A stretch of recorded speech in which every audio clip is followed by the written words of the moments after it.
Hi, I'm Annika Johnson from Al Johnson's in Sister Bay.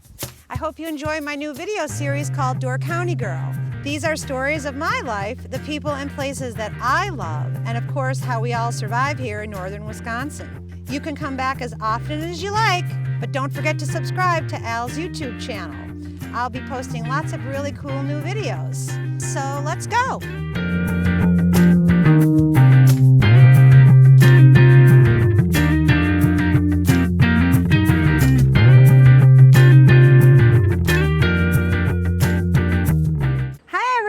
Welcome to another episode of Door County Girl, and today I'm here at the Corner of the Past Museum, right behind me, and the Sister Bay Historical Society is doing a series of stories, and my brother Rolf tonight will be speaking, and he'll tell you a little bit about Al Johnson's Swedish restaurant and the history. So let's go check it out. Come on.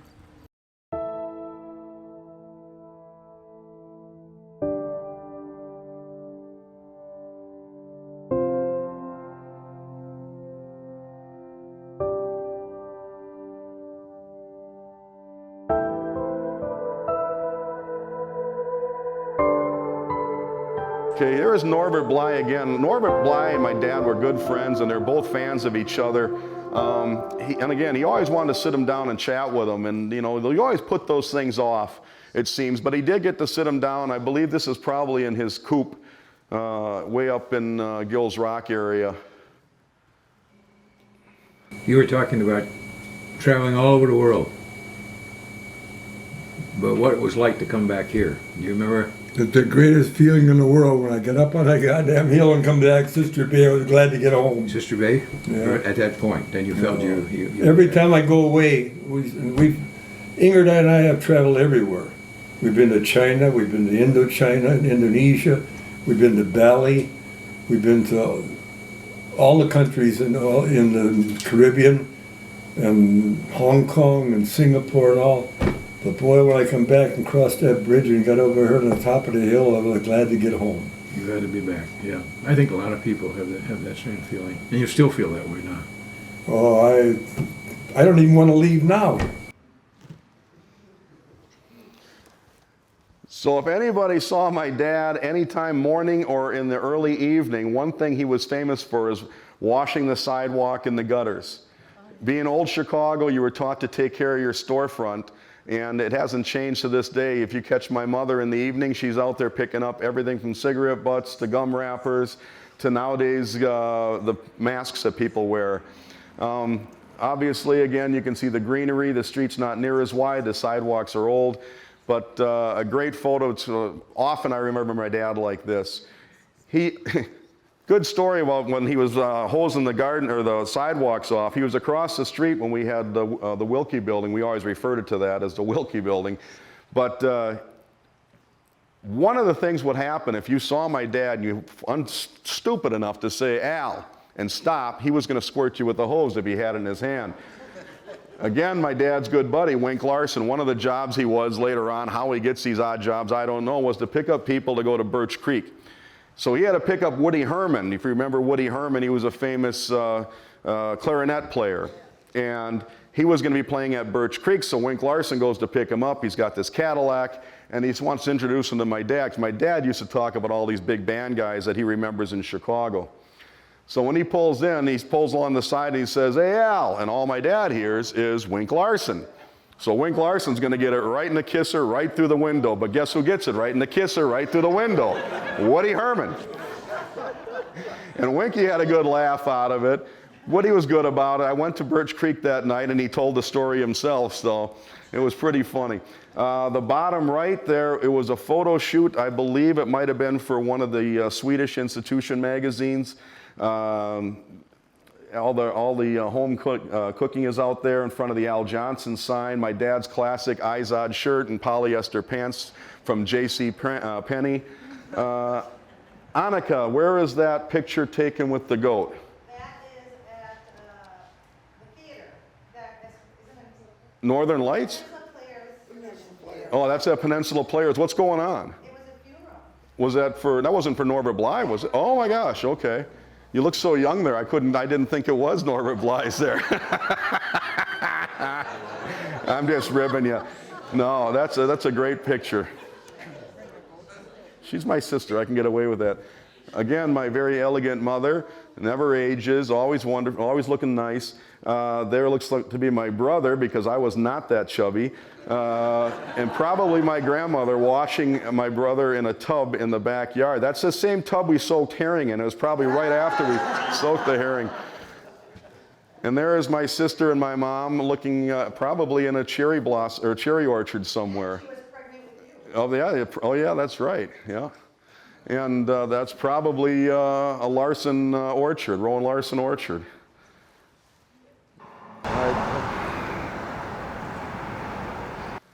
There was the end of my dad walking back. Last time he walked into the restaurant, he didn't have much to say after that, but boy, I miss him, but it doesn't bother me to see him. I just brings a smile to my face every time I think of him. There are days you're in the kitchen all by yourself in the early morning, and the first person to walk in after you open was often him. And you always think he's going to walk around that corner. I'm sure you guys have all that memory of yourselves as the loved ones that you've lost. But a great man, great legacy left for Sister Bay. There was a gentleman that used to rent a slip from us when we had the marina. I think he still has a slip there. I think his name is John Clove. He came to me after my dad passed away, and he said, you're missing your dad, but you remember, he didn't belong to just you. He belonged to Sister Bay. And I think he was right. You know, everybody had some kind of Al Johnson story about their remembrance of him or their run-in with him, but it was always usually a generous one. I have nothing else to say, but I will take some questions if anybody has any, or if anybody has any other stories they'd like to share. By all means, if they want to jar my memory, go ahead. My mother, first of all, she's gonna tell me personally. President of Inland Steel, Mr. Moore, lived in Sister Bay on top of Tannenburn up there. Yeah. And he had all his business friends down at the restaurant for breakfast, and there was nobody there. But the doors were all open, and they all went in, and they fixed breakfast, and they put some money in the bowl. I do remember this story. So the guy that owned, it was an Inland Steel. It was Mr. Moore, and he had all his buddies up one time, and my dad never locked the restaurant back then. It was always open. So it was open, and everything was on, but nobody was there. So they went in there with all his friends before they were going to go fishing, and they cooked themselves all breakfast. And when they got back, my dad got back, behind the counter was a pile of money that they had all figured what it cost was. They just threw it on the floor in there. And it wasn't uncommon to have a sign up that says, "Gone fishing, help yourself." I wish it was that simple today. Obviously it isn't. But what a great premise. And probably back then, being a kid from Chicago and growing up here, the streets of Chicago versus Door County were very, very different. It looks like to us a lot of things. We don't hang on to history and don't control some of the growth. We might turn into that's a suburb of Chicago. So always keep that in mind when you're kind of supporting the Historical Society. Another story that comes to mind, as my mom had said that, we're talking about celebrities with Woody Herman. There was a time that my mom and my dad were traveling, and my dad met Anne Margaret at a casino, probably at Caesars in Tahoe, when she was doing the Best Little Whorehouse in Texas. And I forget the actor's name, but it was Andy, the guy that played on WKRP in Cincinnati. They were in Green Bay, and they had a blackout night. So she called up, or actually she drove up to Door County to eat at Al's, because my dad had said it when he had seen her in Tahoe, "If you're ever up in Door County, come and see me." And the connection they have is she's originally from Sweden and she speaks Swedish. So they had a ball in Lake Tahoe speaking Swedish. So she comes up and my dad's not around. He took off somewhere, and my mom wasn't around. So she just wanted to know, is there anybody she could speak Swedish with? So I had my 15-year-old cousin was there from Sweden, and she said, I'll sit with her. She doesn't know who she is, but she sat and had lunch with Anne Margaret and spoke Swedish the whole time with her, and has no clue who it is until she got back and she left, and we told her pictures and all the movies, and of course then she's got that story to brag about now. I thought that was a great story. Anybody else? Mitch? I've got hours of Oh yeah. hours of Al Johnson stories, but this is my favorite. So it's probably sometime in the late 70s. We're canning cherries. We're working 20 hours a day. We're exhausted. And this traveling salesman comes to the cherry plant. He's trying to sell, back then, brushes, cleaning brushes, brooms, middle of the day. And so somebody comes in, I'm in the cherry plant, somebody comes get me. There's a salesman who wants to see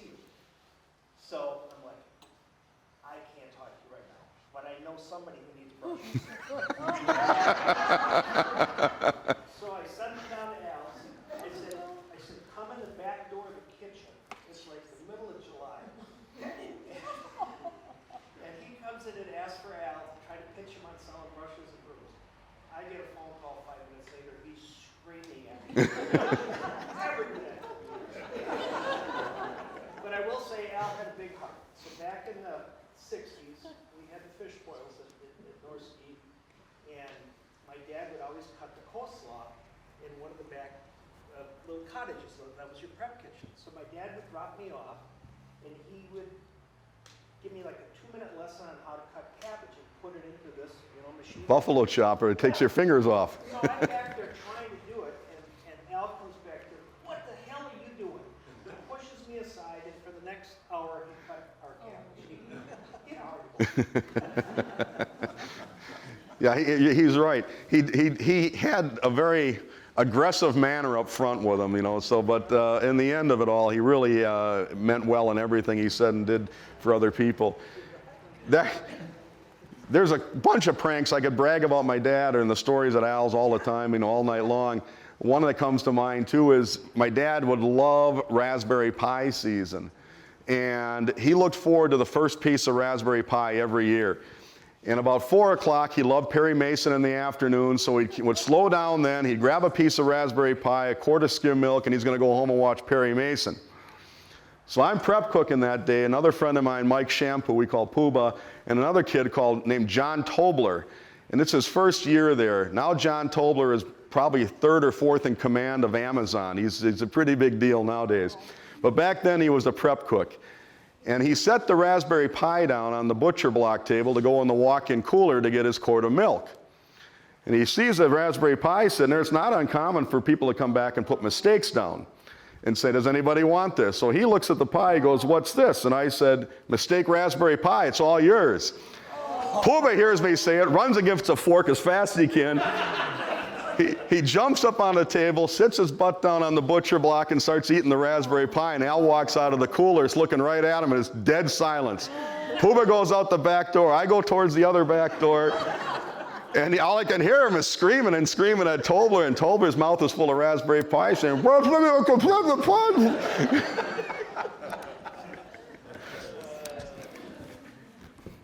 about the hostess seated 4 people at the table, and they ordered their dinner. Then they went to the bathroom, and when they came back, was 4 more. Oh, yeah.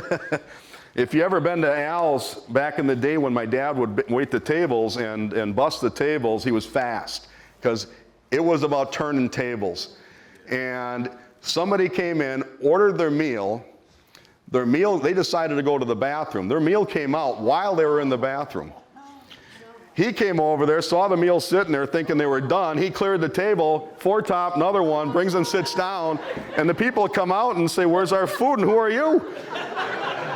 And it wasn't uncommon. There were people that would pick up their burger, take a bite of it, and the plate would be gone. They couldn't set it back down again. And it's not a lie. It was true. I would love to hear the story about how the two met. We all know that Ingrid definitely has an accent from somewhere. Okay. If I mess this up, my mom can correct me. I believe the occasion was a blind date for my dad that Eddie Valentine, a good friend of his from Ephraim, that set him up on, and he was stood up. They were at the Sister Bay Bowl, and my dad spoke Swedish, and there was this attractive blonde lady that Eddie said, hey, this lady speaks Swedish. You guys might have something in common. Am I close on Mom? I'm on this, Mom? So you met Dad at the Sister Bay Bowl, and she thought, who is this loudmouth guy? He had nothing in common with other than we could speak Swedish. But apparently they had more than that, and eventually they started dating and got married, sure. And then, oh yeah, I forgot about that. How did that go again? She needed to... Mom was at the bowl, and Dad was at the bowl, and Mom already knew about Al, because he had a bad reputation. Eddie Valentine used to have my dad said he had a date every night of the week but Sunday night. He had to take a break. Yeah. They would get off work, and him and Eddie Valentine would go pick on the girls down at Wilson's. And my mom was working out at Gordon Lodge with Tootie Yep. and Nick Lazo. Yep. And that's who brought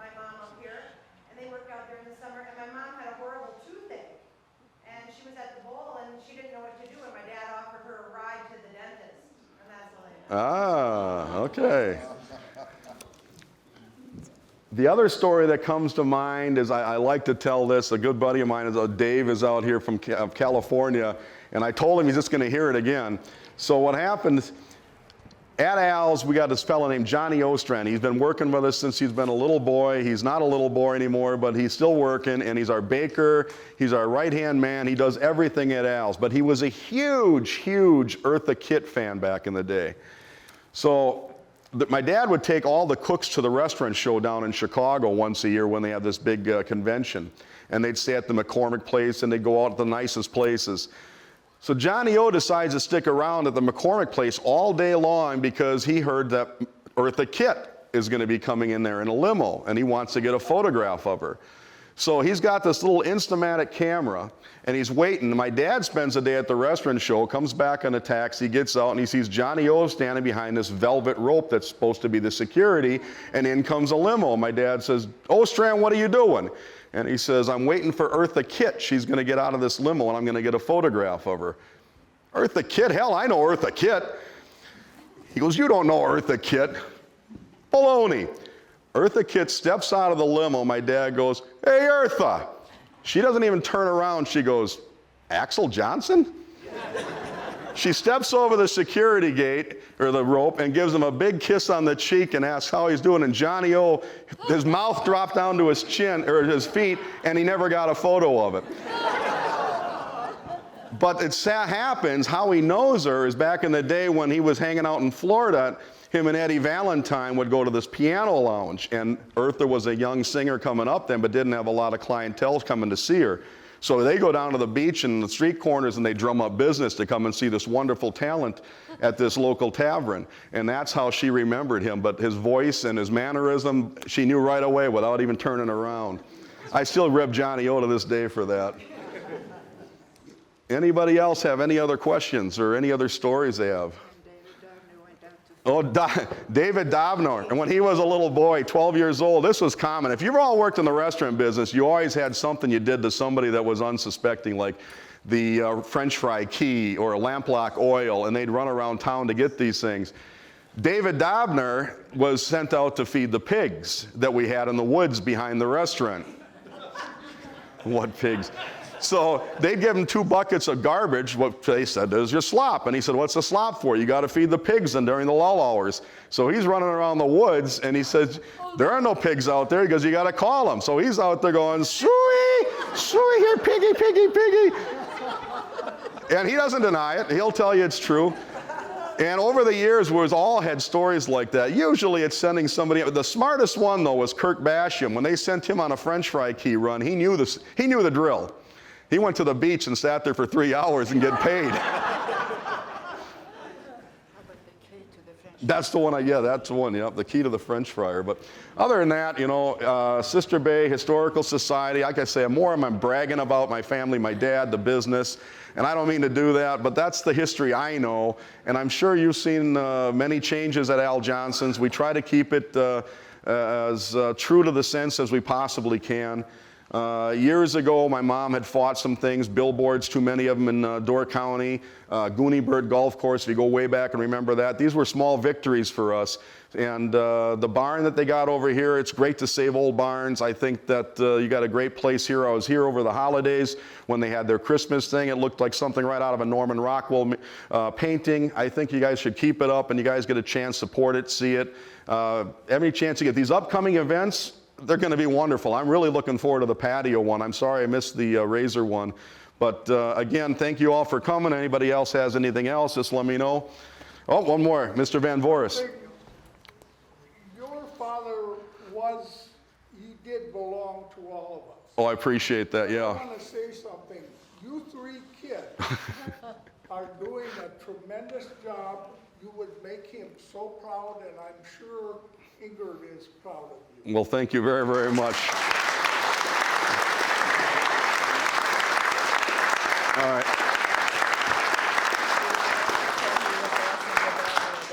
What's it?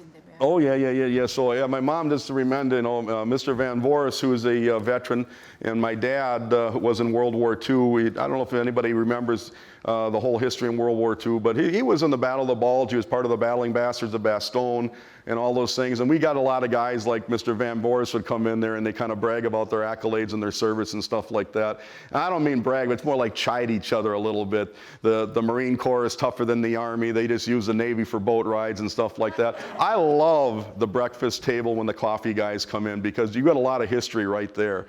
Everybody that's ever worked at Al's, if you just sit there and listen. I tell people that come to Door County for the first time, they're thinking about moving here, living here, whatever, just visiting here.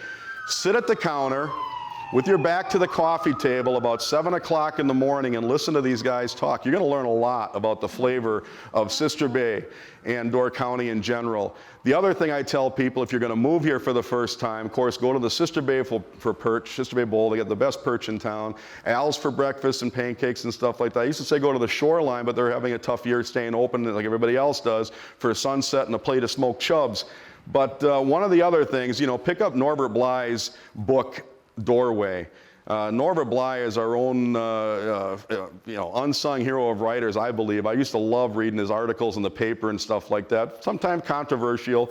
But if you read Doorway and all the characters are in there, many of them are gone now, beyond, but some are still around. But you learn a lot from these guys, just reading their stories and the way he presents them. I used to say, go to AC Tap on a Friday night when his book first came out, and you would run into 75% of those guys, which was a great hoot to see these guys in action. Other than that, I appreciate it. Thanks for having me up here. I hope you guys enjoyed the entertainment that I offered and the stories that I had to tell. But thank you very, very much.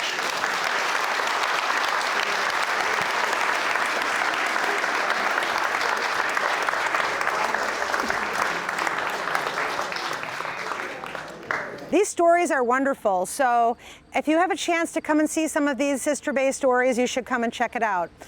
Rolf is a ham bone, as usual, and told a really good series of stories, and I think everyone enjoyed it. So thanks for joining us for another episode of Door County Girl, and don't forget to like and subscribe at the bottom of the page, and we'll give you all kinds of other things you can check out in Door County and all around where I live. Bye, everyone. Thanks for watching Door County Girl. Don't forget to subscribe, and we will see you next time.